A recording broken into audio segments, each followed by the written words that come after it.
Good evening বন্ধুরা, তোমরা সবাই কেমন আছো? আশা করি তোমরা সবাই খুব ভালো আছো, আর আমরাও কিন্তু বেশ ভালো আছি। তো দিনটা ছিল শনিবার, আর আমার ঘড়ির কাঁটার সময় এখন সন্ধ্যা কিন্তু 7:30। তো আমি ভাবলাম চলো আজকে স্যাটারডে স্পেশাল ডিনারের জন্য কিছু অন্যরকম একটু বানাই। সাধারণত ভাত, রুটি, লুচি, পরোটা তো খেয়েই থাকি, তা ভাবলাম না আজকে চলো একটু অন্য কিছু বানাই। আর কি বানাবো সেটাই কিন্তু আজকে তোমাদের সাথে শেয়ার করার পালা। তো এই যে যেমন তোমরা দেখছো কথা মতন আমি একটা প্লেট নিয়ে নিয়েছি, আর তার সাথে এই যে এখানে কিন্তু মোটামুটি মিডিয়াম সাইজের একটা গোটা পেঁয়াজ আমি কুচিয়ে নিয়েছি, তার সাথে নিয়ে নিয়েছি কিন্তু সমস্ত রকম ভেজিটেবলস। তার মধ্যে ছিল ক্যাপসিকাম, গাজর, আর ছিল বিনস, আর এদিকে কিন্তু প্রায় ওই 2 কি 3টে কাঁচা লঙ্কা আমি এরকম মিডল থেকে ছিঁড়ে নিয়েছি। আর এই যে কিছু চিকেনের ব্রেস্ট পিস ছিল আমার ফ্রিজে, তো সেগুলোকে এরকম লম্বা লম্বা করে পিস পিস করে কেটে নিয়েছি। আর কেটে কিন্তু আমি একটু নুন আর একটু গোলমরিচ গুঁড়ো দিয়ে আমি মাখিয়ে রেখেছি। সাথে কিছুটা নিয়ে নিয়েছি অল্প করে এই যে ছোট ছোট প্রন, আর তার সাথে কিন্তু আমি 2টো ডিম ফেটিয়ে একটু নুন আর একটু ওই গোলমরিচ দিয়ে ভালো করে ফেটিয়ে আমি রেখে দিয়েছি। তো এখন যেটা করার পালা, তো সেটা হচ্ছে কি বানাবো। ইয়েস, আজকে আমি বানাবো হচ্ছে স্পাগেটি। তো এটা কিন্তু আমার জীবনে আমি জীবনেই বলবো এটা আমি প্রথমবার বানাচ্ছি স্পাগেটিটা। তো আমি দেখি সবাই খুব পছন্দ করে এটা খেতে, এখানকার যারা বাইরের লোকেরা খুব বিক্রিও হয় সব দোকানে দোকানে। তাই ভাবলাম চলো আজকে আমি তাই কিনে এনেছি। তো এখন যেটা করবো, প্রথমে কিন্তু এই গ্রিন যে ভেজিসগুলো আমি কেটে রেখেছিলাম খুব সুন্দর করে কিন্তু আমি কাট করেছি, তোমরা দেখতেই পাচ্ছ। তো গরম জল ফুটছে, তো গরম জল বসিয়ে দিয়েছি। তো এখন কিন্তু সেগুলোকে আমি হালকা একটু বয়েলড করে নেবো, খুব বেশিও করবো না আবার খুব কমও করবো না। তো অনেকে কিন্তু নুডলস বা স্প্যাগেটিতে আমি দেখি যেরকম কাঁচা ভেজিসটাকে ফ্রাই করে নেয়, তো আমি মনে করি একটু হাফ বয়েল করে ফ্রাই করলে ব্যাপারটা কালারটা ভীষণ ইনট্যাক্ট থাকে, না হলে না একটু পোড়া পোড়া একটা ব্যাপার চলে আসে। তো যাই হোক, ওখানে হচ্ছে ওটা বয়েল, আর এদিকে আমি কিন্তু প্যানে দিয়ে দিয়েছি অল্প একটু হোয়াইট অয়েল। তো যেটা এখন করব, ওই যে চিকেনের যে পিসগুলোকে আমি সরু সরু লম্বা লম্বা করে কেটে নিয়েছি, তো সেগুলোকে কিন্তু আমি ফ্রাই করে নেবো। আর তোমরা দেখো যেহেতু আগে থেকে একটু নুন আর একটু ব্ল্যাক পেপার দিয়েছিলাম, তার জন্য কিন্তু একটু জল বেরিয়েছে।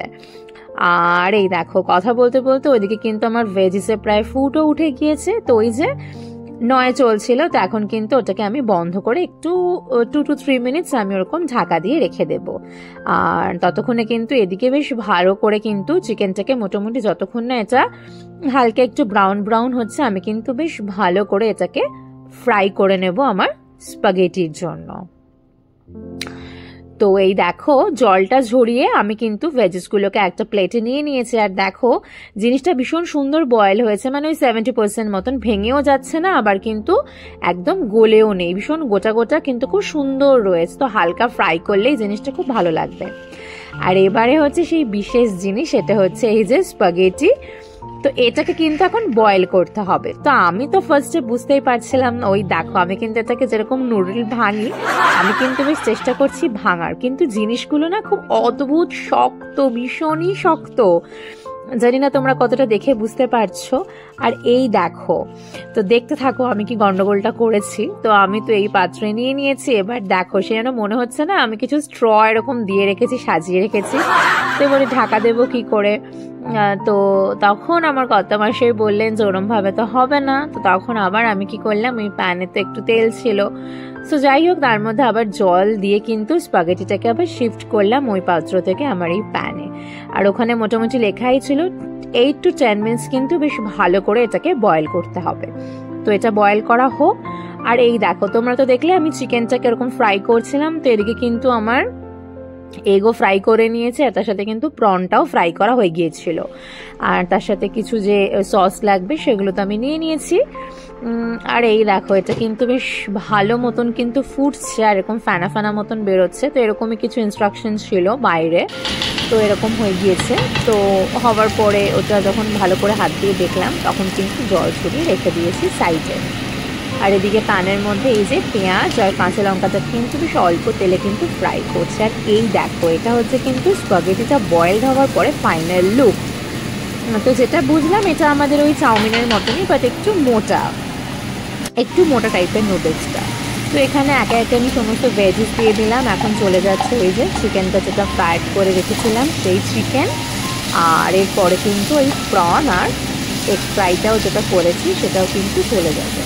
তো বেশ সুন্দর করে নাড়াচাড়া করে নেবো, এই যে যেমন বললাম। এখন ঢেলে দিচ্ছি বাদ বাকি জিনিসপত্রগুলো। তো দিয়ে এখন খুব সুন্দর করে কিন্তু নাড়াচাড়া করে নেবো, ঠিক আছে? তো তোমরা দেখতে থাকো। আর এই স্পাগেটি তোমরা কে কীরমভাবে বানিয়ে খাও সেটা কিন্তু আমাকে একটু কমেন্ট করে জানিও। এছাড়াও অন্যরকম কিছু প্রসেস আছে কিনা সেটা জানলে কিন্তু বেশ ভালো হবে। আর এই দেখো, যেটা আমি স্কিপ করে গিয়েছি, তোমরা ভিডিওতে বুঝতে পারছো কিনা আমি জানি না, আমি কিন্তু এর মধ্যে একটুখানি তোমাদের চিলি ফ্লেক্স দিয়ে দিয়েছিলাম, আমার মনে হলো ভালো লাগবে। আর তার সাথে কিন্তু আমি দিয়ে দিয়েছিলাম একটুখানি নুন তো দিয়েছি, আর একটু ব্ল্যাক পেপারও দিয়েছিলাম আমি ফ্রাই করতে করতে। তো এখন হচ্ছে একে একে সস দেওয়ার পালা। তো চলো খুব সাবধানে দিয়ে দিই সস, বেশি হলে কিন্তু ঝাল হয়ে যাবে। তো চলো আগে সুন্দর করে সসগুলো দিয়ে নিই।